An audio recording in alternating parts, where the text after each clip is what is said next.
भारत माता की, हमारी बेरई हलके की मातृशक्ति की। आज के एक ऐसे मौके पर जय हो जय हो।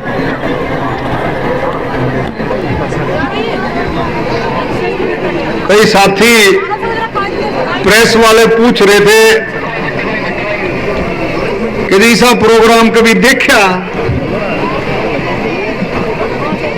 भाई मैंने ऐसा प्रोग्राम 4 बार का मैं सांसद हूं, लेकिन इतनी मातृशक्ति को इकट्ठा होते हुए और इतने अनुशासन से, इतना चुपचाप बैठे हुए मैंने कभी नहीं देखा।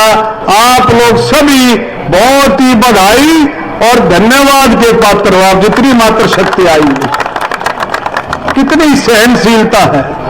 और ये तभी है जब आपको अपने बेटे, अपने अपने भाई अमित अहलावत, अमित डीगल के ऊपर विश्वास है कि हमारा बेटा, हमारा भाई जहां भी बुलाएगा वहां हम पहुंचेंगी, जाएंगी, क्योंकि आप अमित अहलावत के अंदर विश्वास करती हैं। और मैंने देखा है पहले भी इसके प्रोग्राम, कई प्रोग्रामों में मैं गया हूं, हर एक प्रोग्राम में जबरदस्त तरीके से जोश होता है, एक विश्वास होता है।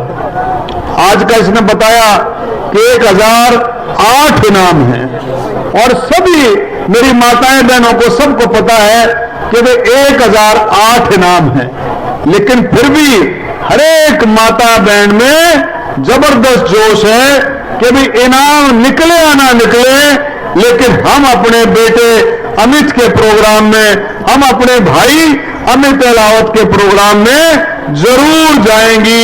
इस विश्वास के साथ आप लोग घर से निकले हैं। दूसरा, देखिए, जिसने भी इस दुनिया में पुरानी चाल, पुरानी चलन है, जिसने भी मातृशक्ति की, जिसने भी माताएं बहनों का सम्मान किया, उनकी इज्जत की, उसने जिंदगी में कभी मुड़ करके पीछे नहीं देखा।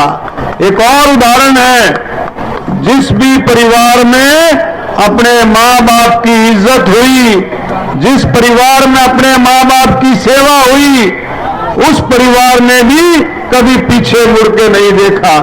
तो आप लोगों की सेवा के लिए इसकी पूरी टीम अमित की जो लगी हुई है, वो बहुत ही निस्वार्थ भाव से, कोई उसमें स्वार्थ नहीं है, कोई स्वार्थ नहीं है, सेवा भाव का स्वार्थ है। धार्मिक ग्रंथों में भी ये लिखा है, कबीर साहब की वाणी में, गरीबदास जी की वाणी में, आपका छुड़ानी धाम आपसे कितना दूर है।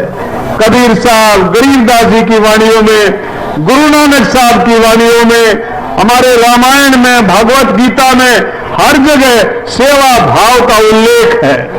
कई ग्रंथों में तो हर पन्ने पर सेवा भाव का उल्लेख है।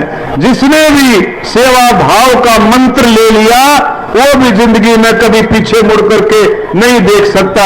आपने देखा भारतीय जनता पार्टी का भी यही मंत्र है, सेवा ही संतन। इसलिए भारतीय जनता पार्टी आज पूरे देश में राज कर रही है मोदी जी के नेतृत्व में। और एक सबसे बड़ा काम मोदी जी ने जो किया है, महिलाओं को 33% का आरक्षण, और उससे भी बड़ा काम हरियाणा सरकार ने, मनोहर लाल खट्टर जी की सरकार ने जो किया, पंचायतों में जो चुनाव हुए 50% का आरक्षण हमारी महिलाओं को, हमारी माताएं बहनों को मिला, 50% का पंचायतों में चुनाव में आरक्षण। तो ये आपस की बातें बहुत बड़ी बात है। इसमें भी कोई दो राय ने, जो अमित भाई कह रहा था कि गरीब की पूंजी उसके बच्चे हैं, चाहे लड़का हो या लड़की हो, गरीब की पूंजी उसके बच्चे हैं।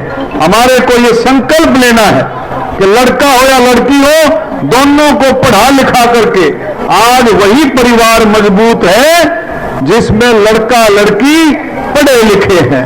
पढ़े लिखे वही परिवार मजबूत है, वही परिवार खड़ा है जिसके बच्चे पढ़े लिखे हैं। तो हमें आज ये संकल्प लेकर के जाना है कि जो बच्चे पढ़े लिखे हैं उनको आगे बढ़ाना है। मैं अमित भाई ने साइकिल की तो घोषणा करी दी। अमित भाई ने साइकिल तो जो 10वीं 12वीं जो भी लड़की जो है गांव से बाहर पढ़ने के लिए जाती है उसको अगर साइकिल की जरूरत है तो अमित उसका इंतजाम कर रहा है। मैं अमित को एक और बात कहूंगा कि साइकिल के साथ साथ कोई भी बच्चा कोई भी लड़की 12वीं क्लास में 12वीं जमात में जो अव्वल आती है, अव्वल का मतलब जो अच्छे नंबर लेकर के आती है, जो फर्स्ट सेकंड आती है और आगे पढ़ना चाहती है, मान लो उसकी कोई आर्थिक हालत किसी की कमजोर हो, वो अगर आगे पढ़ना चाहती है तो अमित भाई को कहूंगा उन बच्चों का भी संभाल आपको रखना चाहिए। ये मेरी प्रार्थना है कि इस बात को भी हमारे को आगे बढ़ाना चाहिए। जो 12वीं जमात में लड़कियां पढ़ लिख करके आगे निकलना चाहती हैं उनको भी देखिए। आज हमारा हरियाणा जब मोदी जी आते हैं तो हरियाणा को किस नाम से जाना जाता है? जय जवान, जय किसान, जय पहलवान। जय पहलवान का मतलब जय खिलाड़ी। आज वो खिलाड़ी कुश्ती कबड्डी तक सीमित नहीं है। जय पहलवान का मतलब खिलाड़ियों से। आज देखिए हर घर में, आप देखिए हर घर में ये इच्छा है कि मेरा लड़का या लड़की खेलों में आए, तो उसमें भी हमारे को बहुत बढ़ोतरी करनी है। मैं सभी को इस बात की बधाई देता हूं और एक बात मैं सिर्फ कहूंगा ठोक करके कि अपने भाई अमित ने पहचान लो, इसकी शक्ल को देख लो आप, बहुत अच्छे तरीके से।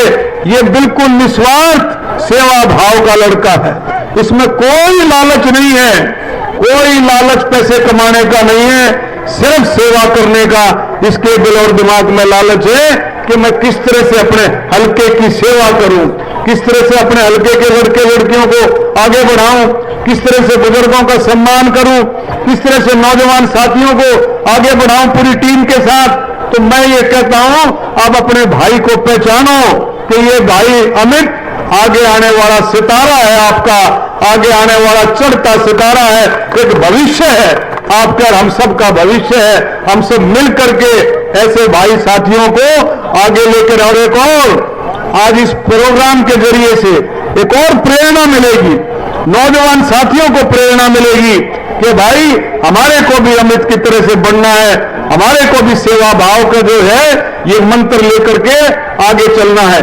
ये हमारा इलाका बहुत ही धार्मिक इलाका है, ये बहुत ही, मैं छारा गांव का तो दिल से धन्यवाद करता हूं कि छारा गांव का पूरा सहयोग रहा है, आज के प्रोग्राम में पूरा सहयोग रहा है। मैं अमित की तरफ से भी और सभी साथियों की तरफ से मैं छारा गांव को तहे दिल से धन्यवाद करता हूं। और भाई अमित, छारा गांव तो ऐसा गांव है भाई, जब खड़ा हो जाए जिसके साथ ये खड़ा हो जाता है तो आत्मा से, दिल और आत्मा से खड़ा हो जाता है। चौधरी हरद्वारी लाल का टाइम याद करो, मेरे कल 7 बार चौधरी हरद्वारी लाल एमएलए बड़े होंगे, एमपी रहे 2 दफा। ये छारा गांव ही था जो चौधरी हरद्वारी लाल के साथ जब खड़ा होता था और पूरा गांव निकलता था और उनको जितनी बार भी चुनाव लड़े कभी पीछे मुड़ करके नहीं देखने दिया चौधरी हरद्वारी लाल को। तो ये गांव बहुत ही नेक गांव है और मैं फिर से धन्यवाद करता हूं छारा गांव का कि वो हमारे इलेक्शन में भी आप लोगों ने आशीर्वाद दिया, अपना सगा बेटा अपने भाई की सगे भाई की तरह से। और भाई अमित के ऊपर भी आपका आशीर्वाद बना रहे, जब आप निकलते हो तो सब लोग आपके ऊपर विश्वास करते हैं। मैं फिर से सभी का आज इस मौके पर तहे दिल से धन्यवाद करता हूं। भाई आनंद सागर जी स्टेज के आज जो संभाल रहे हैं, आनंद सागर जी भी गरीबदास जी के परिवार से है, आप सबको पता होगा, छुड़ानी धाम से मैन दया सागर जी के सगे भाई हैं। मैन दया सागर जी ने गद्दी संभाली हुई है और मांगे प्रधान जी डिगल से वो भी आए हुए हैं, भाई अनिल डिगल से, और भाई आनंद सागर जी, भाई कप्तान बिरधाना जी, हरीश दलाल जी हमारे बीच में हैं, राजेंद्र जी हमारे बीच में हैं, सतबीर जी हमारे बीच में हैं,